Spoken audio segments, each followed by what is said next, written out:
जैसा कि मैं नासिर अब्दुल्ला, चौधरी नासिर अब्दुल्ला, मेरा ताल्लुक़ कराची से है और मैं कारोबारी आदमी हूँ।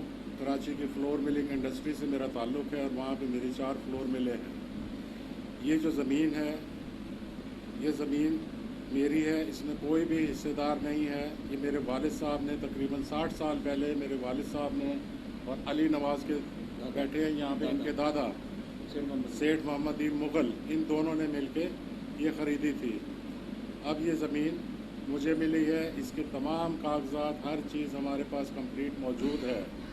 अब ये कुछ शरपसंद लोग जो आके हमारे काम में रुकावट डाल रहे हैं, वहाँ पे प्लाटिंग कर रहे हैं, अब्दुल्ला गार्डन सोसाइटी वहाँ पे बना रहे हैं और ये भत्ताखोर माफिया ये यहाँ पे आ गई है और आके ये हम लोग पे दबाव डाल रहे हैं, हमें परेशान कर रहे हैं। हमारा वहाँ पे जाना मुश्किल हो गया है, हमें धमकियाँ मिल रही हैं, आपको जान से मार देंगे, हर तरह से हमें तंग करने की ये कोशिश कर रहे हैं। हमारा काम रुकवाया हुआ है। मेरी आप लोगों से दरख्वास्त है कि हमारी आवाज़ जो है वो काम बाला तक पहुँचाई जाए और हमें इन शरपसंदों से तहफ़्फ़ुज़ फराहम किया जाए। जीअं त असां दोस्तनि जो केतिरनि ई महीननि खां मुंहिंजे ख़िलाफ़, मुंहिंजी पार्टनर चौधरी मोहम्मद नासिर ख़िलाफ़, हबीब राजपर, अमीर राजपर, मीर मोहम्मद राजपर, यासीन राजपर ऐं ॿिया असां ख़िलाफ़ प्रिंट मीडिया, इलेक्ट्रिक मीडिया ऐं फेसबुक ते अजाए मन ग़रत वारा वावेला करे रहिया आहिनि, जंहिंजे असां भरपूर लफ़्ज़नि में मज़म्मत कयूं था। इन जो वाज़े कंदे हलां त राजपुरी बिरादरी मुंहिंजी बिरादरी आहे, जंहिं मां दिलि सां इज़त कयां थो उन्हनि जी ऐं कंदो रहंदुसि। राजपर बिरादरी असां सां आहे, असां उन्हनि सां कठे आहियूं। असांजो को उन सां ज़ाती राजपर बिरादरीअ सां जहिड़ो न आहे, पर सिर्फ़ु कब्ज़ा माफ़िया माण्हू असांखे अहिड़ी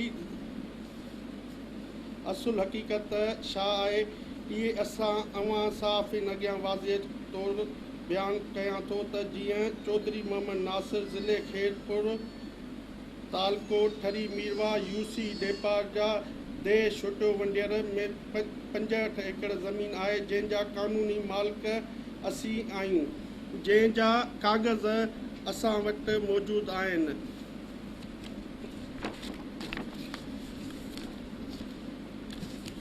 ही रजिस्ट्री आहे, ही रजिस्ट्री इन का ज़मीन जी, उन खां अॻु में जी ही 7 नकुल आहे हाजी अब्दुल्ला जे नाले ते। हाजी अब्दुल्ला जे नाले ते ही कागज़ आहिनि। उन खां अॻु में जा कागज़ ही आहिनि, हाजी मोहम्मदीन ऐं हाजी अब्दुल्ला पार्टनर आहिनि। उन खां अॻु में जो शायदि नालो ही सफ़दर जो खातो आहे, जंहिंखां हाजी अब्दुल्ला वारनि सफ़दर गोंदल खां वरिती आहे। 1960 खां वठी रिकार्ड आहे असां वटि। असांखे क़ानूनी कागज़ातनि पूरा, असां वटि हर शइ क़ानूनी कागज़ात आहिनि। जीअं त असां पंहिंजी ज़मीन जे प्लाटिंग करे रहिया आहियूं त मथां माण्हू जेके नामिनेट कब्ज़ा माफ़िया दहशतगर्द आहिनि, जिन जे मथां केतिरा ई केस दाख़िल आहिनि सिंध जे मुख़्तलिफ़ थाणनि ते, जेके हाणे ज़मानतूं कराए पाण सां गॾु कराचीअ जा कातिल हथियारनि सां खणी असांजा रस्ता रोक करे रहिया आहिनि। हथियारनि जे ज़ोर ते असांजी ज़मीन ते मथां कब्ज़ो करणु चाहिनि था। ॿी सूरत में मौत मार धमकियूं ॾेई रहिया आहिनि ऐं ज़मीन ते अचण लाइ मूंखां लखे रुपया भत्तो घुरी रहिया आहिनि। सेठ मोहम्मदीन ऐं सेठ अब्दुल्ला गॾिजी ख़रीद कई। उन खां पोइ विरासत थी, पार्टीशन सां कराईसीं। 65 एकड़ ज़मीन सेठ नासिर जे वालिद साहब सेठ अब्दुल्ला जे हिसे में हुई, 65 एकड़ असांजे ॾाॾे जे हिसे में। पोइ हुनजी जेकी असांजे ॾाॾे जी औलाद आहे उनजो फोती खातो मिटायोसीं। पोइ विरासत में जेका असांजे ॾाॾे जा 5 पुट हुआ, जंहिंमें हिकिड़ो मुंहिंजो वालिद साहब हो, असांजे हिसे में ज़मीन आई। हिन खां पहिरें हिननि मूंसां बि नजाइज़ी कई आहे। मां जी ज़मीन मां उते हिकिड़ो एकड़ अराइण खे खपाई पिकड़ जे भरिसां, उते कब्ज़ो पिया कनि, तंग पिया कनि। नेठ मां हिननि ते FIR कराई, SP वटि वियुमि। SP खां पोइ DSP वटि इंक्वायरी आई, ठरी मीर हुआ। पोइ मां हिन ते FIR कराई, पोइ सिधा थिया।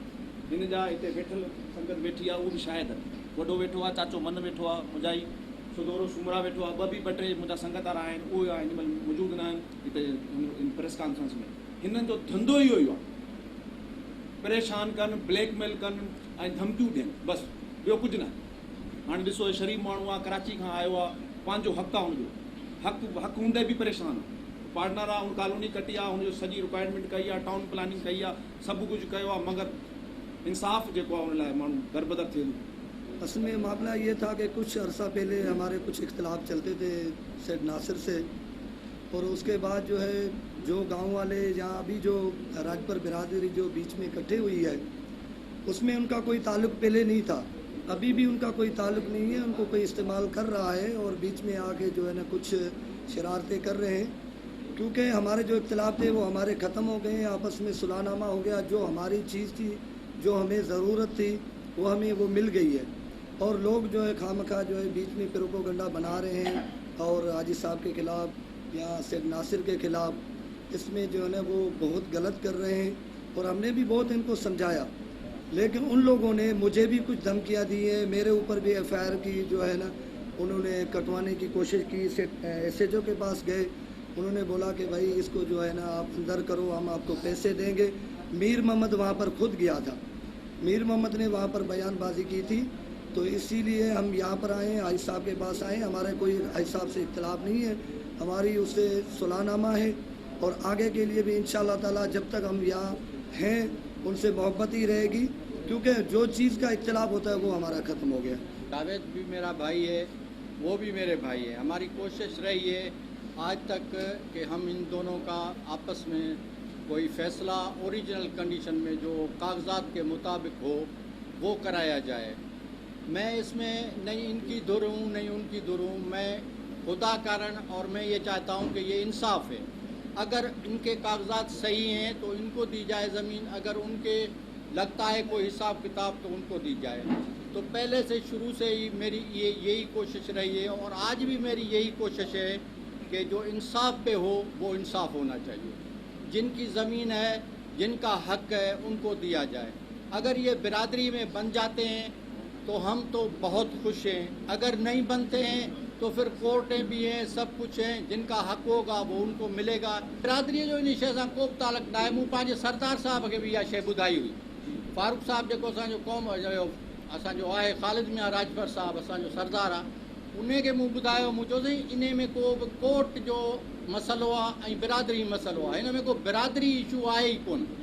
त को बिरादरी इशू उन्हनि खे चइबो आहे जेकॾहिं केरु को कंहिंजी बिरादरीअ ते अटैक करे, को कंहिंजो नंगु हुजे, ॿियो हुजे, टियों हुजे, के ज़ाती ॻाल्हियूं हुजनि, हीउ हिकिड़ो ज़मीन जो अलफ़ या ॿिए जो मसइलो आहे। हिन में बिरादरीअ जो त इन शइ सां तालुक न आहे, ज़मीन जंहिंजी आहे उनखे मिलंदी। मीर मोहम्मद आहिनि सां गॾु कुझु ॿिया माण्हू आहिनि राजपर बिरादरी जा, उहे माना चवनि था त मीर मोहम्मद बि धमकियूं बि हाजी जावेद ॾिनियूं आहिनि, असां बिरादरी में उहे शूट कयूं, उनजे हवाले सां तव्हांजो छा? न, मूंखे उनजी का बि ख़बर न आहे। त मूंखे अहिड़ी का बि प्रूफ कोन्हे त को जावेद उनखे धमकियूं ॾिनियूं आहिनि या न ॾिनियूं आहिनि, या मूंखे को प्रूफ कोन्हे। हुन फेसबुक ते हलायो त हाजी जावेद असांजे घर ते कातराणो हमिलो करायो आहे। ज़ाहिर कातराणो हमिलो थिए आहे, तव्हांखे बि ख़बर पए आहे, हुनजी घिटीअ में घर आहे तव्हांजो, ऐं मीर मोहम्मद जो इन हवाले सां तव्हांजो छा? न, असां का बि अहिड़ी का असां न ॾिठी आहे न ॿुधी आहे त को हुन ते कातलाना हमिलो थियो आहे, असां न ॾिठो आहे न ॿुधो आहे। सर, हाजी जावेद लैंड ग्रेबर आहे, कब्ज़ा माफ़िया आहे छा? न, असां ॾिसो न, हिकिड़ो माण्हूअ जो पंहिंजो प्रोफेशन आहे, ठीकु आहे न। जेको हिकिड़ो पंहिंजो माण्हू कारोबार करे थो, उन में ज़ाहिर आहे प्लाट वठणु ॾियणु इहो हर को माण्हू करे सघे थो, हिकिड़ो जावेद छो कंदो? सभु कंहिं लैंड माफ़िया जो इन सां तालुक कहिड़ो आहे? मां जेकॾहिं ज़मीन कंहिंखां वठी कंहिंखे विकिरो कयां थो या मुंहिंजी मर्ज़ी आहे, लैंड माफ़िया जो मूं कंहिंजो कब्ज़ो त कोन कयो आहे। ज़ाती ज़मीन जेकॾहिं कंहिंजी आहे त उहा फाइनल थिए न त कंहिंजी आहे, जेकॾहिं मोजाइनि जी आहे त मोजाइनि खे ॾियनि। हाजी निसार ऐं हाजी जावेद जो बैकग्राउंड छा आहे, इन हवाले सां? शरीफ़ ऐं ग़रीब ख़ानदान जा हुआ, अलाह से उन्हनि खे नवाज़ो आहे। हॾ ॾोखी माण्हू आहिनि, ग़रीबनि जी मदद करण वारा आहिनि। असां त उन्हनि खे सुठो सम्झंदा आहियूं, ऐं उन्हनि में इख़लाक़ आहे, शरीफ़ माण्हू आहिनि। उन्हनि जो पीउ बि शरीफ़ हो, ही उन खां वधीक असांखे उन्हनि खां वधीक लॻंदा आहिनि।